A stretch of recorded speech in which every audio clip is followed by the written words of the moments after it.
Fighter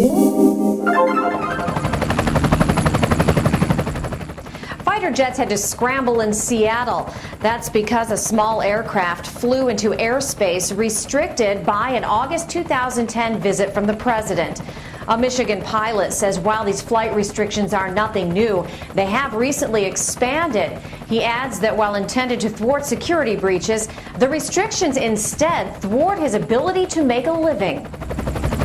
Traverse City down to the Benton Harbor area and went through the lakeshore the entire way. It was great. Oh, beautiful. Nick McMahon of McMahon Helicopter Services reflects on a recent job that took him to Michigan's west side and earned his Canton, Michigan-based business $15,000, a trip he could not have made, and money he and his staff of 8 would have lost had it been during the president's visit to a Holland battery plant just 2 weeks later. That's due to federal aviation rules that were beefed up 7 years ago in the wake of the September 11th attacks. When the president comes to town, there's what's called a presidential TFR now that restricts a huge lump sum of airspace. TFRs, or temporary flight restrictions, ban most aviation within a certain distance of government VIPs like the president and vice president. While purportedly for security reasons, Nick says the latest expansion of these TFRs hamper his efforts to make a living hauling freight or chartering flights for aerial photography and film work. Presidential TFR has changed this year and gotten even larger than it was before. It used to be 30 nautical miles,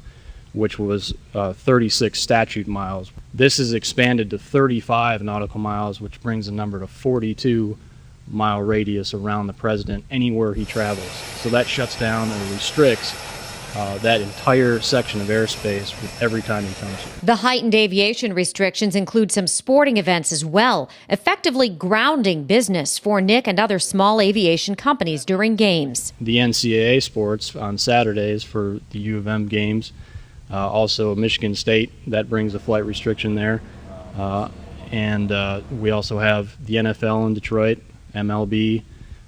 Those both have their own flight restrictions, which is 3 nautical mile radius around the stadiums, and that goes up to 3,000 feet. So it's like a cylinder of airspace that we can't fly in, and that shuts down the whole metropolitan area in Detroit.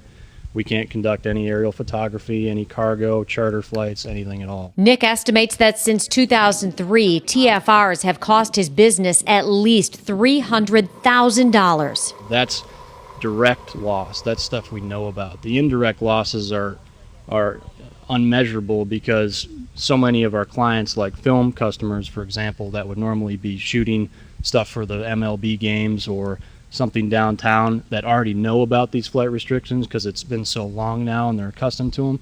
We don't know what business has been lost, when they say, well, let's shoot something downtown Detroit today, and they say, well, no, there's a Tigers game. So we have no idea. The Federal Aviation Administration issues the TFRs on behalf of Homeland Security for operators of sports venues. The FAA works with the Secret Service for VIPs like the president and vice president. What it means for Nick and other pilots is their pre-flight checklist includes looking at not only weather conditions, but sports schedules and visits by high-ranking government officials. 100% of the responsibility of every flight is with the pilot. So before we even get into the aircraft, we're supposed to know about all of the necessary information regarding that flight. A U.S. Department of Transportation study found that all of the nearly 3,000 TFR violations between 2003 and 2006 were false alarms. Nick says this fact alone should prompt regulators and legislators to reconsider TFRs. Well, the ultimate goal is to get these restrictions either dropped or down to a reasonable level.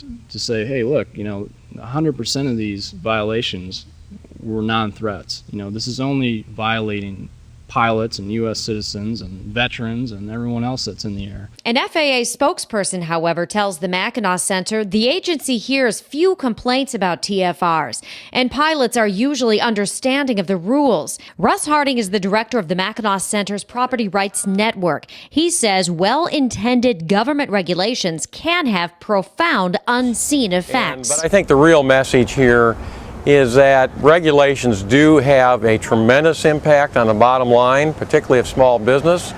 And oftentimes it's easy for elected officials to write these regulations without understanding the unintended consequences that result. It's tough. It's a big issue, and we don't know what to do about it right now. And especially when the economy has been impacted so much, it's easier in the good times to say, well, that affects a small percentage of our business, but now when we need every dollar we can get, these flight restrictions just take that away, what little business we used to have 7 years ago.